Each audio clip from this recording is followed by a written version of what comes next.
Now we're going to talk about the different types of harassment that can exist in the workplace. The first one is psychological harassment.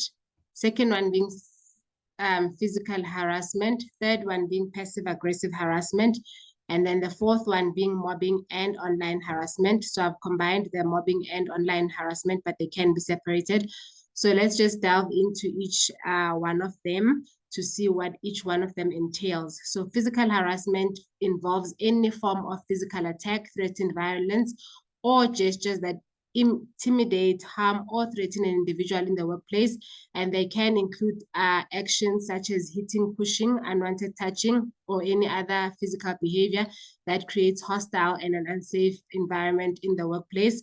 So I have come across this one. I was actually, while reading it, I was about to say or think that I've never actually come across physical violence in the workplace, but I remember that many moons ago in one of the places where I worked, I have actually come across physical violence where two employees actually did hit each other. And then psychological harassment is also known as emotional or mental harassment, and it involves behaviors aimed at undermining an individual's psychological well-being and sense of self-worth.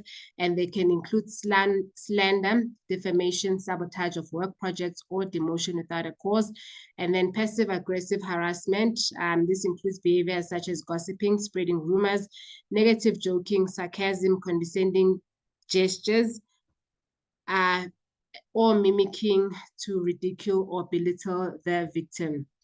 And then mobbing and online harassment occurs often when when a group of individuals targets a specific individual in the workplace. So this can involve various verbal abuse, exclusion, spreading rumors, undermining the victim's work or reputation. Online harassment is carried out when technology, including emails or social media platforms and other forms, is used as a tool to harass the victim. So here's a case study for our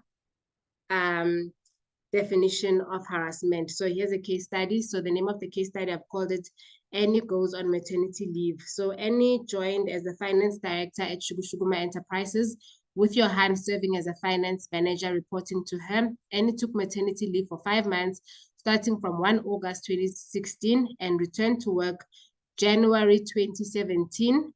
During her absence, Johan assumed the role of acting finance director, despite being in a managerial position, and did not receive the annual bonus typically awarded to all management level employees while she was on maternity leave. In December 2016, Johan resigned from Shuguma Enterprises just before Anne's scheduled return to work in January 2017. Every day from 8:30 until 10, Shuguma management holds operational meetings, primarily led by the managing director, where insults are commonly directed at attendees. Approximately 10 people regularly attend these meetings. During one of the meetings, the managing director remarked to Anne that the department had been livelier under Johan's leadership during Anne's maternity leave. The managing director then asked the other 8 attendees to share their opinions on whether things were better or worse when Johan was leading the finance department. All 8 individuals stated that the department had improved under Johan's leadership.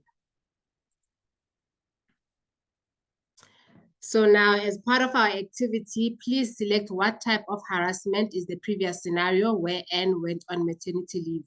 Is it physical harassment? Remember, physical harassment includes physical attacks, threatened violence, or gestures. Or is it psychological harassment, which involves slandering, maligning an employee, sabotaging, demotion, intolerance of personal, medical, or psychological condition, passive-aggressive?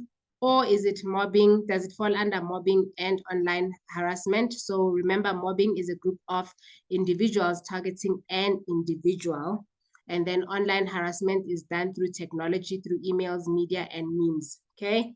So if you are watching this from my YouTube channel, you can comment in the comment section, what type of harassment do you identify this as being? So I will share my thoughts. I think it is psychological harassment.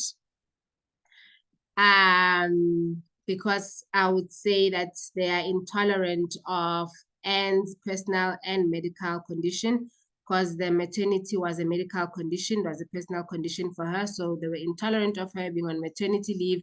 She ended up not getting a bonus that was usually awarded to people who are in management. And then I would also say mobbing. So this was the group of individuals that were targeting an individual. So it was 8 colleagues targeting Anne, saying that the department had been livelier in her absence.